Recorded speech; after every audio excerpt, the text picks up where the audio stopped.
Admirado, Carlos Ramírez, socio de Integralia Consultores. ¿Cómo estás, amigo? David, qué gusto saludarte. Muy buenas noches. Bien, muy buenas noches. Oye, hoy publicaste en X, yo creo que un gran análisis y que me gustaría que lo retomáramos cuando dices que por fin se publica el informe de distribución de pago de impuestos y recepción del gasto público por deciles en los hogares de las personas. Yo creo que esto es de esos datos que dan mucha luz sobre en dónde estamos parados, ¿no? Efectivamente, David. Mira, la Secretaría de Hacienda anualmente publica dos informes que son muy importantes. Un informe que tiene que ver con, digamos, cuántos impuestos recauda y cuántos impuestos deja de recaudar por los distintos subsidios que otorga el gobierno a distintas, a distintas organizaciones, grupos, etcétera, por diversas razones. Por ejemplo, el IVA en alimentos y medicinas, ¿no?, que está exento. Ese documento lo publicó la semana antepasada, pero no había publicado este documento que señalas el día de hoy, que tiene que ver con explicarle al público la recaudación, quién la paga, es decir, todos los ingresos que realiza el gobierno federal a través del SAT, quién paga esos impuestos y luego algo muy importante, cómo los gasta.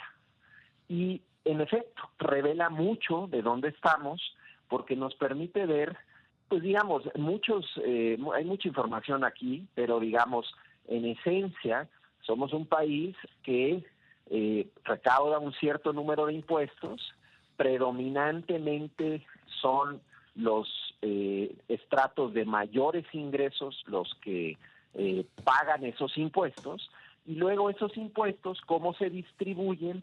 Que aquí, perdón que te interrumpa, eso quita el mito de que los ricos no pagan impuestos.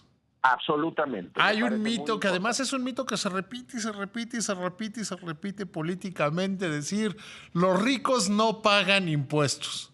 Pues de acuerdo con los datos de Hacienda son los que más pagan. Como debe ser, dicho sea de paso. Como debe de ser, pero ciertamente, como no se suele decir mucho en el discurso político, ¿no? En el discurso político siempre es la visión de no, pues es que no están pagando los impuestos los ricos. Ciertamente, pues probablemente hay un espacio adicional, seguramente hay un espacio adicional para que los estratos de ingresos más altos de la población pues paguen aún más impuestos. Puede ser esa discusión, pero de que pagan y financian buena parte del gasto público no hay ninguna duda. Esa es una de las conclusiones del documento. Sí, tiende a corregir ese mito. Los ricos no pagan impuestos. Efectivamente, muy importante. Ahora, hay otros factores que me parecen muy interesantes porque tienen más que ver con el gasto. Es decir, el gasto público, cómo se lo gasta el gobierno y quién recibe ese gasto, ¿no? Porque finalmente, pues lo que pretendería una política fiscal redistributiva, es decir, que le dé más a los que menos tienen, pues es que los impuestos que se recaudan terminen en las manos pues de los estratos de la población con menores ingresos. Y bueno, este documento también elimina un par de mitos adicionales. Uno es, se segmenta cuántas familias reciben programas sociales, ¿no? Un dato muy traído y llevado en estas últimas campañas. Utilizado políticamente hasta el hartazgo. Hasta el hartazgo. Y aquí pues se revela lo que, al final del día, lo que es decir, en términos generales sí hay mayor gasto social en este gobierno, eso es innegable, pero buena parte de ese gasto social, para empezar, no está llegando necesariamente a los que menos tienen en todos los rubros, es decir, se segmenta por educación, salud, programas sociales, pensiones, etcétera, y observamos que parte del gasto está terminando en manos, digamos, de los estratos de ingresos más altos. Y eso, o sea, ¿cómo? Porque también se dice, se ha usado el dinero para los que menos tienen. Y lo que estás diciendo es que se está quedando entre los que más tienen. Una parte y más que en el pasado. Y mucho tiene que ver, David, con el programa de adultos mayores. Es un programa, pues ciertamente muy importante, muy significativo para muchas familias, pero como se universalizó al inicio de esta administración, es decir, se le dio a todos parejo, pues la realidad es que eso ha conducido a que llegue a familias que no necesariamente lo necesitan y que han ido pues a cobrar sus 3,000 pesos al mes, como les corresponde. Pero finalmente hemos perdido parte del gasto, se está yendo a parar a los segmentos de la población que no lo necesitan. A ver, Pero y aquí, también, y perdón que ahí te interrumpa, es muy sí, sí. fácil comprobar esto.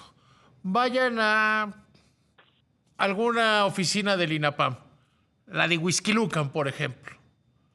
Hay lo mismo gente muy pobre que gente que llega en carros de modelos recientes a hacer los trámites para cobrar la pensión. Pues tal cual, lo que tú observas es lo que está Que no pasando. es ninguna ilegalidad ni ninguna inmoralidad, ¿eh? No, al contrario, pues finalmente el gobierno decide universalizar el programa. Anteriormente no todos los podían recibir. De hecho, la condición en el pasado era que quien recibía una pensión ya del IMSS o del ISSSTE o de Pemex no podía ir a cobrar su programa de adultos mayores. Eso era antes del 2018. Este gobierno llegó y dijo, no, todos parejos. Bueno, pues entonces estamos mandándole gasto, un gasto que es escaso por definición, porque pues no tenemos todos los recursos, a un segmento de la población que no lo necesita. A ver, y Y además hay también que decirlo claro, sería preferible que esos 3,000 pesos, que alguien que ya tiene seguridad social, se convirtieran en 6,000 pesos para el que no tiene seguridad social, a que lo reciban todos. totalmente, absolutamente. Sería preferible que lo recibieran pues, las personas de menores ingresos, y bueno, eso no está ocurriendo. Que por cierto, David, en los datos de pobreza que se publicaron ya hace algunos meses, lo que se reveló es que la pobreza general en efecto bajó. 5 millones de personas dejaron la condición de pobreza, pero lo que no se le puso mucha atención es a la pobreza extrema. Uh-huh. La pobreza extrema subió. Y una de las razones por las que subió 400,000 mexicanos más que en el 2018, una de las razones por las cuales la pobreza extrema subió es precisamente porque al universalizar los programas sociales, lo están recibiendo personas que no necesariamente lo necesitan y perdiste foco en las familias que más lo necesitan. Y eso también se revela en este documento. Porque se le está dando el dinero. Son más urbanos quienes Claro, están recibiendo estos apoyos por la forma en la que se distribuyen. es mucho más fácil llegar a las zonas urbanas, mucho más difícil llegar a las zonas Hay más rurales. las oficinas del Banco del Bienestar hay hasta en Bosques de las Lomas. Efectivamente. Podría parecer una exageración, pero yo todos los días paso por una oficina del Banco del Bienestar que está en Bosques de las Lomas. Pues ahí está, nadie lo puede negar. Ay, y hasta si quieren subo foto. Pues fíjate, y otro aspecto que también se revela en este informe es, bueno, el presidente ha usado mucho esta cosa de que más familias reciben los programas sociales y que prácticamente todas las familias de México ya reciben un programa social. En realidad, si uno ve los datos de este informe, pues más o menos son entre 2 y 3 de cada 10 mexicanos están recibiendo un programa social. Bastante más acotado a lo que suele presumir el gobierno. Pero una cosa más, las pensiones contributivas, es decir, las pensiones del IMSS, ISSSTE, se ha hecho reformas recientemente para tratar de darle más beneficios pensionarios a los trabajadores afiliados al IMSS y próximamente a los trabajadores afiliados al ISSSTE. Pues la realidad es que ese gasto que utiliza el gobierno del gasto de los impuestos de todos, está yendo a parar a los segmentos de población de mayores ingresos. Es decir, el gasto en pensiones es regresivo, para usar, digamos, la terminología correcta. Regresivo quiere decir que le está llegando a los segmentos de la población de mayores ingresos. Y esto ya lo sabíamos, esto no es culpa de este gobierno, pero el No, gobierno más bien, actual... es la intención de esta conversación. Estos datos de la propia Secretaría de Hacienda, por eso me interesa tanto hablar contigo, revelan los mitos que nos hemos ido formando como país, ¿no? Efectivamente. Esta idea de que el gasto en pensiones es bueno per se, que está bien porque es justo, pues en realidad para un país como el nuestro, que es desigual, que pocas personas tienen acceso a una pensión contributiva del IMSS o del ISSSTE, el que tú estés gastando lo que estás gastando en esas pensiones, estás consumiendo los pocos recursos que tenemos en los segmentos de la población de mayores ingresos. Y eso no contribuye a lograr el propósito que ha dicho siempre este gobierno de que primero los pobres, de que vamos a lograr... Y además hay otra cosa, como el sistema de salud fracasó, ya hasta reconocido por el propio presidente, el dinero que les das de apoyos sociales a los adultos mayores, lo tienen que, y como se demuestra con los datos del Coneval, se destina más a que la gente se atienda en médicos de farmacias. Es decir, le está regresando a la iniciativa privada ese dinero. Así es, el famoso gasto de bolsillo, que también, por cierto, se revela en este documento que México tiene uno de los niveles más altos de gasto de bolsillo, que sí, el gasto en salud prácticamente subió un poquito durante la administración actual, no mucho, bastante estable, pero el problema, como bien dices, es que al eliminar el Seguro Popular, al crear este experimento fallido del INSABI, se quedó mucha gente sin servicios de salud y se nota en los datos, es decir, lo puedes apreciar ahí claramente.